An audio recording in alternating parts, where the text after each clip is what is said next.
Welcome back to the deep dive. I hope you are sitting down for this one. Yeah, or at least somewhere safe where you don't have to operate heavy machinery. Right, exactly. Because today we are going to attempt to completely break your brain. And I say that with the utmost love and respect for your brain, but the concepts we are covering today are literally designed to dismantle the way you perceive reality. It is quite the spectrum today. Yeah. I mean, we are covering the macro and the micro in a way that really challenges the fundamental structures of how we navigate the world. We really are. We're taking a journey that starts at the absolute bleeding edge of the observable universe, dealing with physics-defying energy and the nature of time itself. And then, without skipping a beat, we are going to zoom all the way in to a crumpled-up little red satin bow sitting on a desk in upstate New York. It's a wild ride. Eh. And to do that, we are looking at session 249 of the Seth Material. Yes. Recorded on April 6, 1966. And just to set the scene for you, imagine it's 9 p.m. on a Wednesday. You've got Jane Roberts, the author and medium, and her husband, Robert Butts, who is furiously scribbling down everything she says in shorthand. And the atmosphere for this particular session is definitely worth noting because it wasn't exactly a serene, temple-like environment. Jane actually wasn't feeling well before this started. Right, she was exhausted. She was tired, she was cranky, she even considered canceling the whole thing, but she insisted on pushing through. And once the trance state began, she was pacing around, sipping wine, occasionally smoking a cigarette, and her eyes were often open and described by Robert as being, quote, very dark.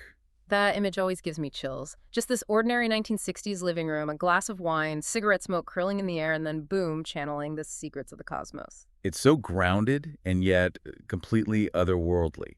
And today's session is particularly wild because it pivots from high-level astrophysics to what is essentially psychic detective work. It really highlights the central theme we're going to explore today, which is the limitations of human perception. Seth, the entity Jane is channeling, is arguing that we fundamentally misinterpret both the massive things, like stars, and the tiny things, like greeting cards, because we are trapped in our own limited senses. Right. But before we jump into the spacious present and the quasars, we do have to get the mandatory housekeeping out of the way. Good call. We need to explicitly state that this deep dive is distributed free of charge on all major platforms for educational purposes. And our source material today is, of course, the Seth Material, specifically the Early Sessions Book 6, which is published by the New Awareness Network. And look, we are just scratching the surface here. We are going to do our absolute best to synthesize this for you. But if your mind gets blown today, and it likely will, you really need to go to the source. Go to setcenter.com/the-early-sessions, buy the books, support the New Awareness Network. There is nothing like reading the raw sessions yourself. Absolutely. The nuance in the text is incredible, and we can only cover so much in our discussion here. Okay, so let's unpack this. Seth starts this session with a concept that sort of pulls the rug out from under us immediately. He talks about bits and pieces. He does. He opens by telling Jane and Robert that humans perceive only a small portion of any given action. Even when something is happening right in front of you, in your own physical world, you are missing huge chunks of the data. I love the analogy that comes to mind here. It's like watching a movie, but you're only seeing every 10th frame. Or listening to a conversation and only hearing every third word. You think you know what's happening, you fill in the blanks. But you're actually creating a story that might be totally wrong. Exactly. And Seth's point is that if we can't even perceive the whole action of things happening in our own living room, we are hopelessly lost when we try to interpret actions projected from other systems, like the cosmos. We assume that what we see with our eyes is the totality of the event, but it's really just a sliver. He says, and I'm quoting here, your perceptions, your physical perceptions, cut a good bit of the portion that you could receive into bits and pieces. And here is the kicker. Because we only get bits and pieces, we try to glue them together using the only tools we have, our concepts of space and time. Right. We force these alien realities into our little boxes of past, present, and future, or distance. And that leads to massive distortion. We take a multi-dimensional event and try to flatten it onto a timeline, and in doing so, we just lose the truth of it. Which brings us to the chilling cosmic stuff. In 1966, quasars were the new hotness in astronomy, right? They really were. Quasi-stellar radio sources. They had just been discovered a few years prior, and they were confusing everyone in the scientific community. Because they were breaking all the rules. Exactly. They were incredibly bright, incredibly far away, and they were pumping out more energy than the laws of physics said they should be able to. So Seth decides to explain what they actually are. And in doing so, he completely dismantles our idea of looking at the stars. This is where we have to talk about the looking back fallacy. Even today, if you ask a scientist, when we look at a star a million light years away, what are we seeing? They will tell you, we are looking into the past. We are seeing the star as it was a million years ago. Right, that's standard science. Light takes time to travel. So we're Okay. looking back in time. It seems perfectly logical. But Seth says, nope. He calls it erroneous. He says that idea works up to a certain point within our limited physical framework. But when you try to apply it to the nature of reality itself, it falls apart. And he gives this logic puzzle to explain why. I love this part because it sounds so simple, almost childlike, but when you really sit and think about it, it's a trap. What does he say? He says, if you can look backward from your planetary viewpoint, your scientists should be able to look forward, and they cannot. It's a profound rebuttal. Think about it. If time were really a line that you could look down, why can you only look one way? Right, if the telescope is a time machine, why does it only have a reverse gear? Seth is suggesting that our inability to look forward proves that we aren't actually looking backward in the way we think we are. We are misinterpreting the data completely. So if we aren't looking into the past, what are we looking at? Because this is where the infinite sphere comes in, and this part actually made me put my notes down and just stare at the wall for a minute. It is a heavy concept. Seth says when we look outward, away from our planet, we aren't looking back. We are looking toward the center or core of an infinite sphere. Okay, wait, let's try to visualize that for a second. Usually, we think we are on Earth, on the edge of our little solar system, looking out into the vast, empty void. Right, we think we're looking away from something. But Seth says reality extends in all directions. We aren't on the edge of the universe looking in. We are immersed in it. Because there is no edge. Exactly. He says you cannot look away from it, for you are not on any outward edge or skin of it. So no matter which way we point the telescope, we are looking into the center of reality. In a sense, yes, because reality is infinite. Imagine being deep underwater.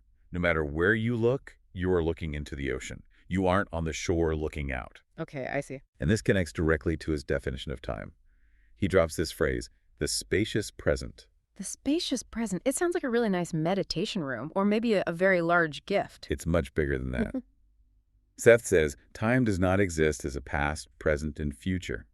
The spacious present is the only time reality. Meaning everything is happening at once? Yes. The mental gymnastics he asks of us here is to realize that looking backward entails looking forward, because there is no firm ground called the present to stand on. It's all one simultaneous event. Precisely. The light from the quasar isn't old. The event of the quasar is happening now, in the spacious present, just as we are observing it now. Our senses just separate it to make it digestible for our 3D brains. That is incredibly difficult to wrap your head around. It means that the delay of light travel is actually a fabrication of our senses. Essentially, yes. Seth argues that we create the time gap to organize our experience. But in the actual spacious present, there is no gap. The star and the observer are connected instantly. And speaking of quasars, his description of them is wild. He says they are pure electrical energy. He says they don't need atoms or molecules. They are energy instantly transformed into action. And here is the mind-blowing detail. He says they possess endless intelligence. Whoa.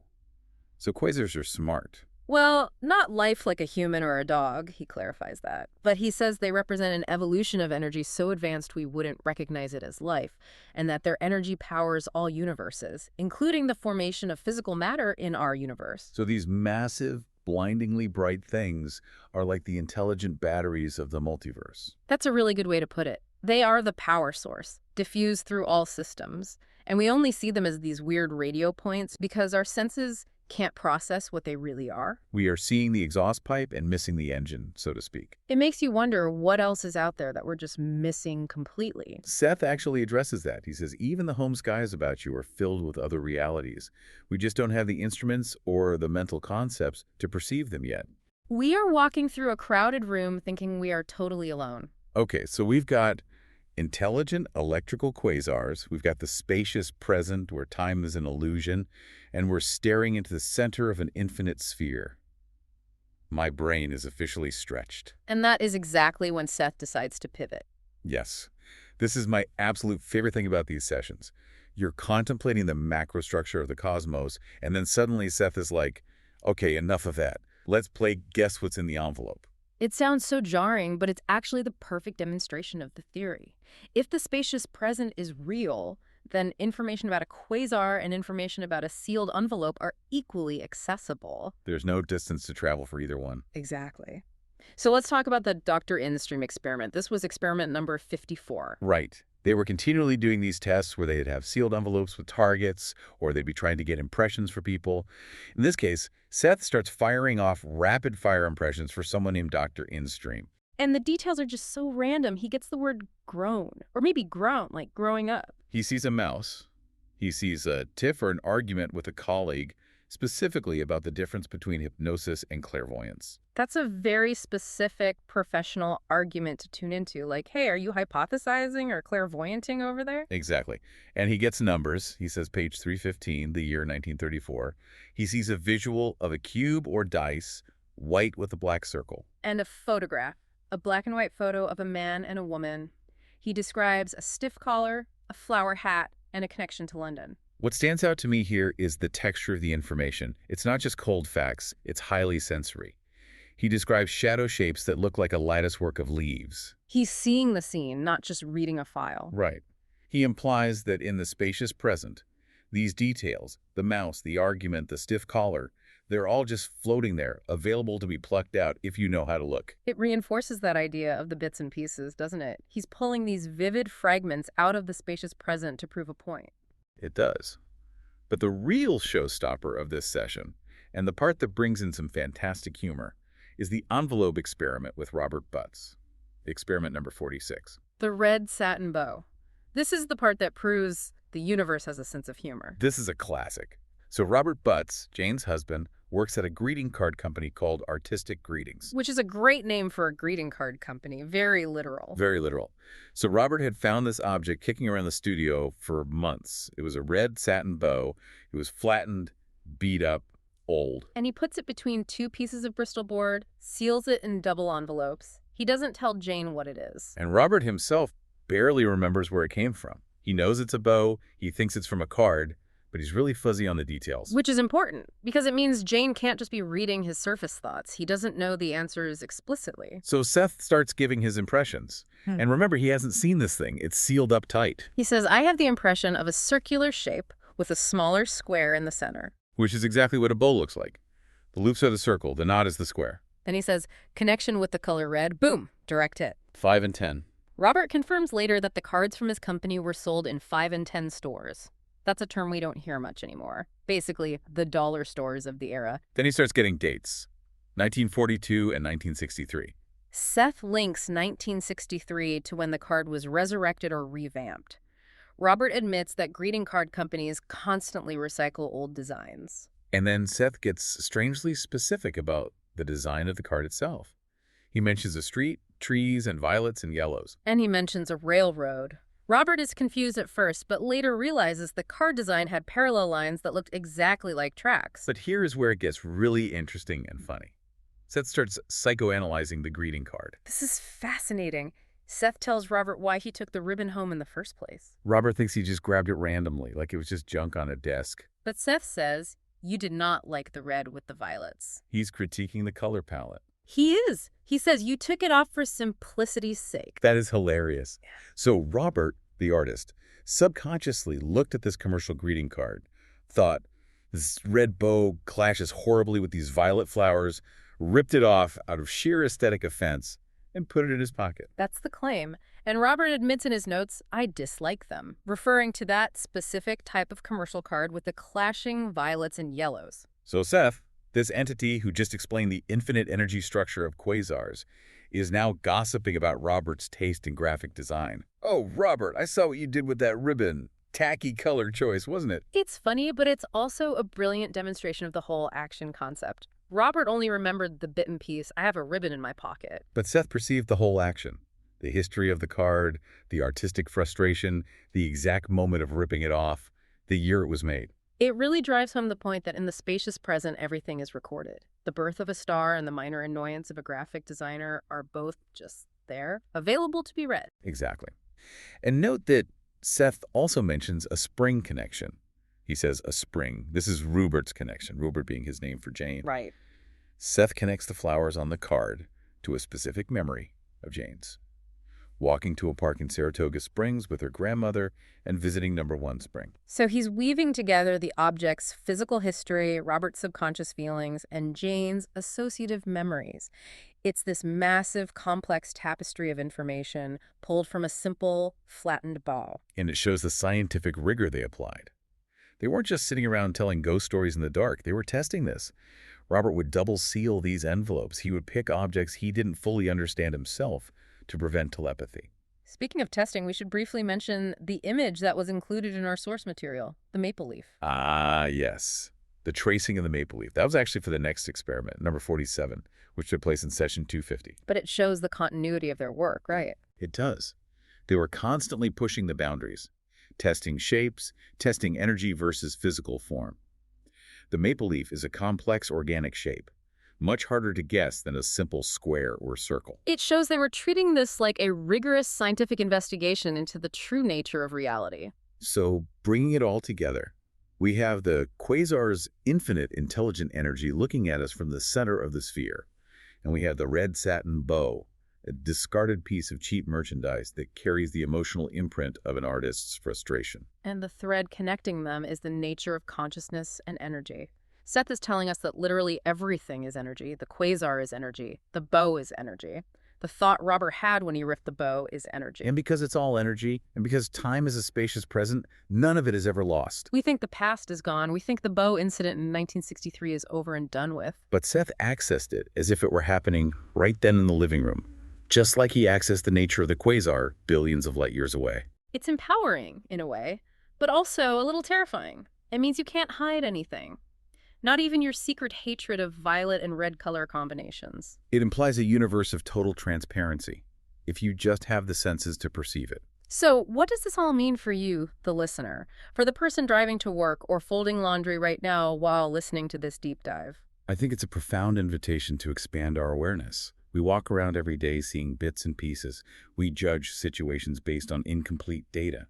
We worry constantly about the past or the future. But if Seth is right, the past and future are just rooms in the same house, and we're just standing in the hallway looking at the closed doors. And maybe, just maybe, we can learn to peek into those other rooms. Seth talks about intuitive insight. He says, until an intuitive insight strikes, the quasars will not be understood. That's a key point.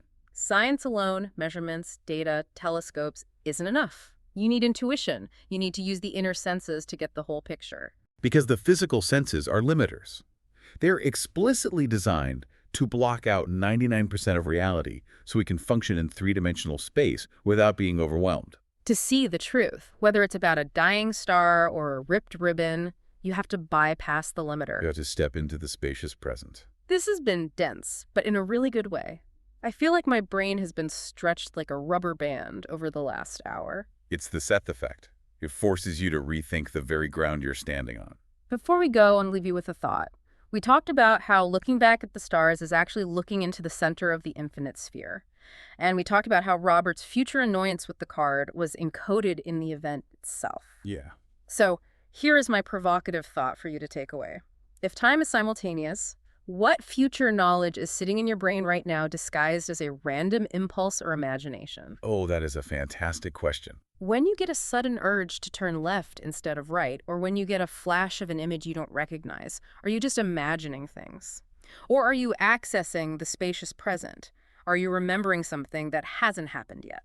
Or are you, like Robert, reacting to an aesthetic choice you haven't even made yet? Exactly. Are you looking back at the stars, or are you looking into the center of the infinite sphere? Definitely something to mull over today. All right. Thank you for taking this deep dive with us. Again, this was based on session 249 of the Seth Material. Please go to sethcenter.com/the-early-sessions. Get the Early Sessions Book 6. Read the full text for yourself. There is so much more in there than we could ever cover here. Support the New Awareness Network. They are doing the vital work of keeping this material available for all of us. This has been a free educational deep dive. And remember, your physical perceptions are just the beginning of the story. Don't settle for the bits and pieces. We'll see you next time. Or, considering the topic, see you in the spacious present. See you in the spacious present.